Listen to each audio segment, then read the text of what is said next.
நீண்ட ஆண்டுகளுக்கு முன்பு இஸ்ரவேல் மக்கள் கடுமையான பிரச்சனையில் இருந்தார்கள். பல ஆண்டுகளாக பெலிஸ்தியர்கள் அவர்களை அடக்கி ஆண்டு வந்தார்கள். மக்கள் ஏமாற்றத்துடன் தேவனை நோக்கி கூச்சலிட்டார்கள்.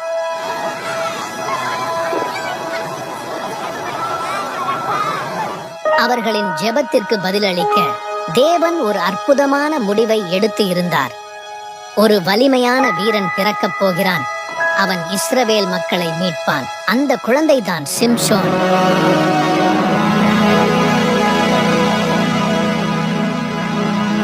சிம்சோன் பிறந்தபோது அவரது பெற்றோர்கள் ஒரு வாக்குத்தத்தம் செய்தார்கள். இந்த குழந்தை தேவனுடைய சேவைக்காக வாழும். அவனுடைய தலைமுடியை வெட்டக்கூடாது, மதுவும் குடிக்கக்கூடாது. ஆண்டு கடந்தது.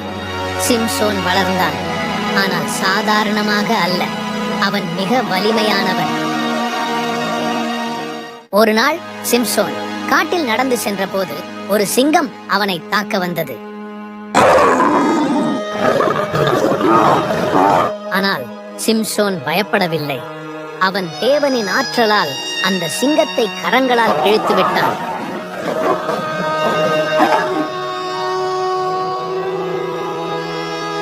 அந்த நாள் முதல் பெலிஸ்தியர்கள் அவனிடம் பயந்து ஓடினார்கள்.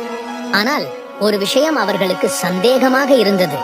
இந்த மனிதனுக்கு இத்தனை வலிமை எங்கிருந்து வருகிறது? பெலிஸ்தியர்கள் சிம்சோனின் வலிமையின் ரகசியத்தை கண்டுபிடிக்க தெலீலாளை அனுப்பினார்கள். தெலீலாள் தனது இனிய வார்த்தைகளால் சிம்சோனின் மனதை வெற்றி கொண்டாள். சிம்சோனே, நீ என்னை நேசிக்கிறாய் என்றால் உன் வலிமையின் ரகசியத்தை சொல் என்றாள். முதலில் சிம்சோன் பொய் சொன்னான். ஆனால் தினமும் தெலீலாள் கேட்டுக்கொண்டே இருந்தாள். ஒரு நாள் அவன் சரணடைந்தான். என் தலைமுடி வெட்டப்பட்டால் எனக்கு வலிமை இருக்காது என்றான். அந்த இரவு சிம்சோன் ஆழ்ந்த உறக்கத்தில் இருந்தபோது தெலீலாள் அவன் தலைமுடியை வெட்டி விட்டாள். பெலிஸ்தியர்கள் வந்தனர். அவர்கள் சிம்சோனின் கண்களை குத்தி அவரை பெரிய சிறையிலே அடைத்து விட்டார்கள். நாட்கள் சென்றது. பெலிஸ்தியர்கள் சிம்சோனை நிறைய அவமானப்படுத்தினார்கள். ஆனால் அவன் தலைமுடி மீண்டும் வளரத் தொடங்கியது.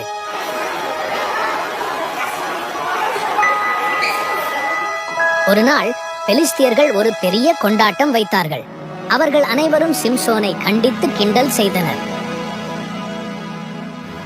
சிம்சோன் தேவனிடம் கடைசி முறையாக ஜெபித்தான். திடீரென சிம்சோன் அவனை கட்டி வைத்த 2 பெரிய தூண்களை பிடித்தான். அவன் தூண்களை தள்ள ஆரம்பித்தான். பெலிஸ்தியர்கள் கோயில் இடிந்து விழுந்தது. பெலிஸ்தியர்கள் அனைவரும் அழிந்தார்கள். சிம்சோன் தனது இறுதி வேளையில் இஸ்ரவேல் மக்களுக்கு வெற்றி பெற்றுக் கொடுத்தான்.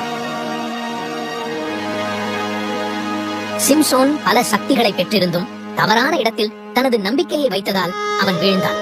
ஆனால் கடைசியில் அவன் தேவனை நாடி தனது கடமையை நிறைவேற்றினான். நாம் நம்முடைய வலிமையை தேவனுக்காக பயன்படுத்த வேண்டும். நம்முடைய வாழ்க்கையில் தவறான நபர்களை நம்பாமல் நம் ஆற்றலை சரியான வழியில் பயன்படுத்த வேண்டும். இந்த கதை பிடித்திருந்தால் லைக் செய்யுங்கள். நண்பர்களுடன்